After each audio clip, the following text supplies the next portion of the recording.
தியானம். தியானம் பண்ணினா மனசை எளிதாக அடக்கிடலாம்பாங்க. ஆனால் இங்கே பிரச்சனை என்னென்னா, நமக்கு கண்களை திறந்திருக்கும் சமயங்களை விட கண்கள் மூடி இருக்கும் சமயத்தில் தான் இந்த உலகமே நம்ம முன்னால் வந்து நிற்கும். தியானம் பண்ணுறதுக்கு கண்ணை மூடி உட்காரும் போது தான் நம்ம செய்ய வேண்டிய ஒரு முக்கியமான வேலை நமக்கு ஞாபகத்துக்கு வரும். நம்ம தியானம் பண்ணுறதை யாராவது பார்த்து என்னாச்சு இவனுக்கு நல்லா தானே இருந்தான்னு நம்ம வீட்டில் இருக்கவங்களும் ஃப்ரெண்ட்ஸும் ஏதாவது சொல்லிடுவாங்களோன்னு கூட நினைப்போம். இது எல்லாத்தையும் மீறி உட்காந்தா நம்மால் ஒரு நிமிஷம் கூட மனசை ஒரு விஷயத்தில் ஒருமுகப்படுத்தி வைக்க முடியறதில்ல.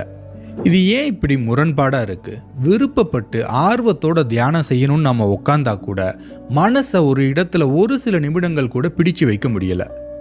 இதுக்கு என்ன காரணம்? இவ்வளவு காம்ப்ளெக்ஸான விஷயமான மனம்னா என்ன? அது ஏன் நம்மளை இவ்வளவு கஷ்டப்படுத்துது?